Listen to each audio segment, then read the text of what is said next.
লয়ে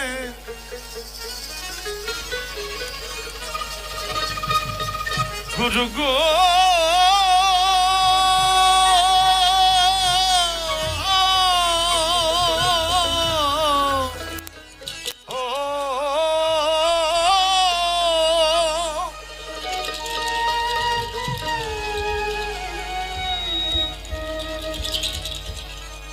আমি এই গুরু কার্য মাথায় লয়ে গুরু গো কি করি মন কোথায় যাই গুরু গো কি করি মন কোথায় যাই কোথায় যাই সাইজি বলেছেন গুরু বাক্য বলবান আর সবকিছু বাহ্যিক জ্ঞান গুরু যদি বলে বাবা রহিম তুমি সূরা ইখলাস 50 বার পাঠ করো ওটাই ভক্তের জন্য পাঠ করে বলবান ওটাই সেই বিশ্ব ব্রহ্মাণ্ড ঘুরে জ্ঞানীরা বলেছেন যে আপনি জ্ঞান অর্জনের জন্য সুদূর চীন দেশেও যাও আপনি বিশ্ব ব্রহ্মাণ্ড ঘুরে যে জ্ঞান অর্জন করবেন সেটা হচ্ছে বাহ্যিক জ্ঞান আর গুরু বাক্য হচ্ছে বলবান এই গুরু ভজতে গিয়ে আমাদের যে স্বভাব আমার পাখি সবসময় খায় খায় খায় তাই লালন সাইজি বলেছে এই যে রাত পুহালে পাখি বলে রে খাই রে খাই রাত পুহালে পাখি বলে রে খাই রে খাই রে খাই রে খাই রে খাই রাত পুহালে পাখি বলে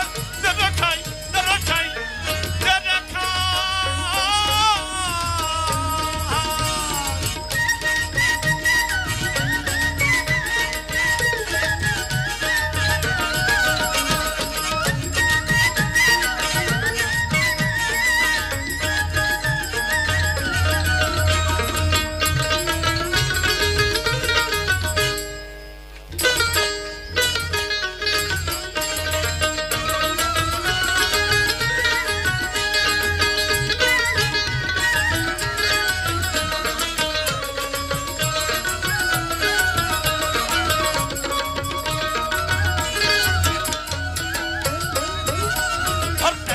পাখি কে বা বসে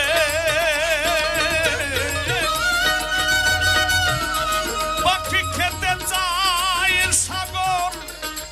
সুরসে আমি কি দিয়ে যুগাই গুরু গো কি দিয়ে যুগাই গুরু গো কি দিয়ে যুগা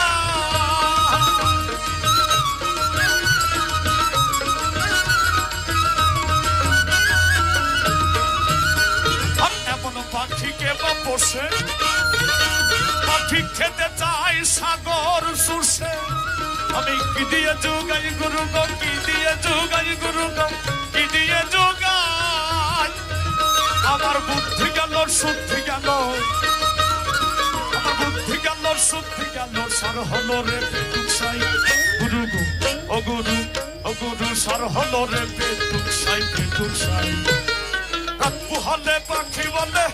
রে খাই রে খাই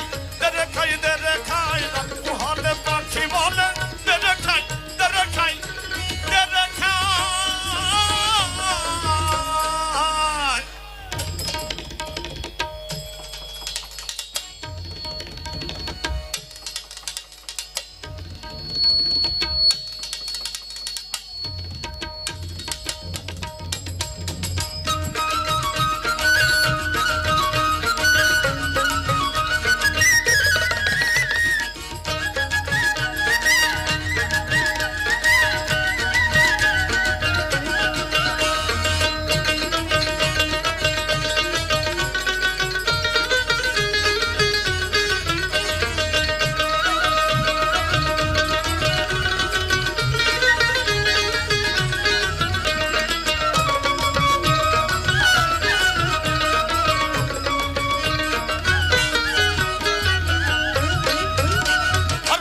বলি ও আত্মারা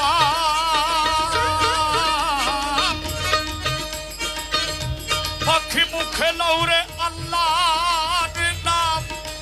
আমি যাতে মুক্তি পাই গুরু গো যাতে মুক্তি পাই গুরু গো যাতে মুক্তি পাই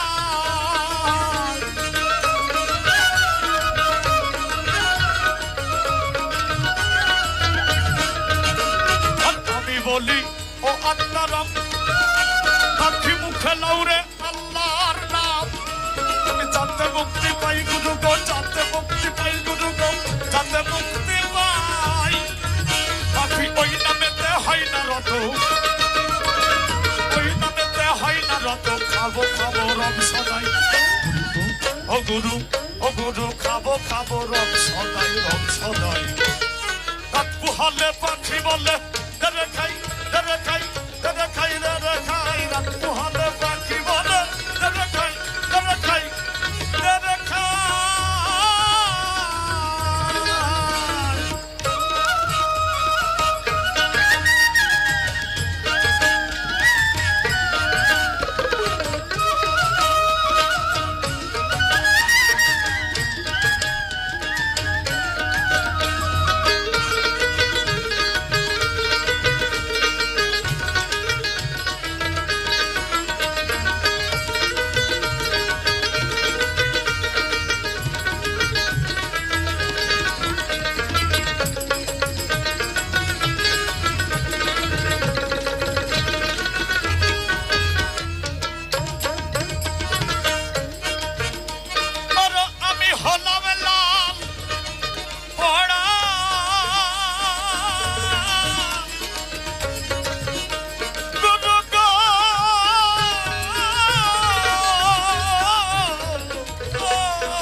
সবর কিছু নাই গুরু গো সবর কিছু গুরু গো সবর কিছু নাই ফকির লালন বলে পেট ভরিলে